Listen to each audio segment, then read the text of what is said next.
Un message fort. Waouh, un message fort pour le marié.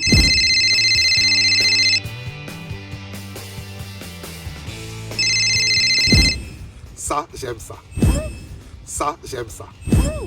Une grande richesse que le Seigneur nous a donnée. L'Éternel, dans son royaume, dans sa suprématie, il a trouvé que l'homme ne devait pas être seul. Écoutez ça.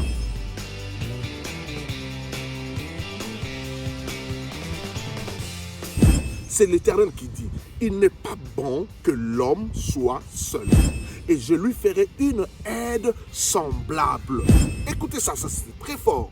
Les gens prennent ça à la légère. Mais l'Éternel a trouvé que l'homme, malgré sa force, ses muscles, tout ce qu'il avait, il ne pouvait pas de par lui-même se suffire. Il devait avoir à ses côtés une femme. Et la femme est considérée comme son aide.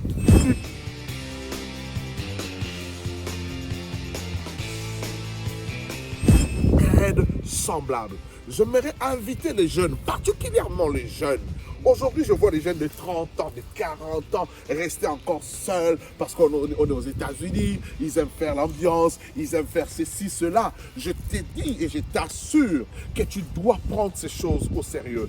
Il est temps pour toi de quitter le célibat. Le célibat, ce n'est pas une forme agréable pour l'homme.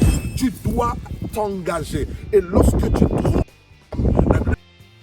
trouves une femme, trouve le bonheur. Je n'ai pas dit de trouver celle que nous trouvons toujours à la rue là en train de dandiner. Non. Une femme, celle qui a des caractères en elle, celle qui apporte la joie. Je n'ai pas dit de trouver celle que nous trouvons toujours à la rue là en train de dandiner. Non. Une femme, celle qui a des caractères en elle, celle qui apporte la joie. C'est cette femme dont je parle. Donc tu dois avoir cette femme à tes côtés et fonder une famille, fonder un foyer. Et vous verrez comment le Seigneur va vous bénir.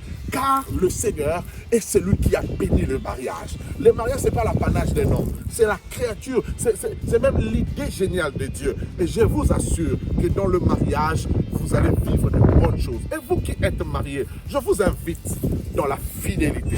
Dans la fidélité. La Bible déclare que le lit conjugal soit exempt de toute souillure. Je vous invite, frères et sœurs, lorsqu'il y a des différences en vous, résolvez ça dans le Seigneur. Ne cherchez pas ailleurs. Très souvent, on cherche la solution facile, aller ailleurs. Mais ailleurs n'apporte toujours pas de solution. Il y a des gens qui sont partis ailleurs, mais aujourd'hui sont encore de pleurer plus grave qu'hier. Alors je t'invite, là où vous êtes, rassemblez-vous dans le Seigneur, et cherchez des solutions par rapport à ce qui vous tourmente. Et vous verrez comment le Seigneur va encore vous bénir abondamment. Que les enfants qui sont issus de nos familles, de nos mariages, soient abondamment bénis dans la connaissance de l'Éternel. Je vous assure, dans ce pays, si nos enfants ne marchent pas selon la parole de Dieu, ils ne sauront pas s'en sortir. Que la parole de Dieu soit notre soubassement.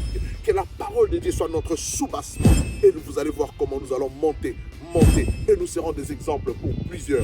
Que le Seigneur vous bénisse. Je vous demande cela. Protégez les mariages. Il est important pour nous, chrétiens, même ceux qui viennent dans la chrétienté aujourd'hui, de préserver les mariages. C'est un trésor précieux. Ne gâchez pas votre mariage. Ne laissez pas l'ennemi venir. Ne gâchez pas votre mariage. Ne laissez pas l'ennemi venir dans votre mariage. Mais laissez que l'Éternel bénisse toutes les familles, que le Seigneur bénisse toutes les familles et qu'il vous bénisse particulièrement. J'attends votre mariage, je serai là, personnellement. J'attends votre mariage, je serai là, personnellement. Allez, que l'Éternel vous bénisse. Bye.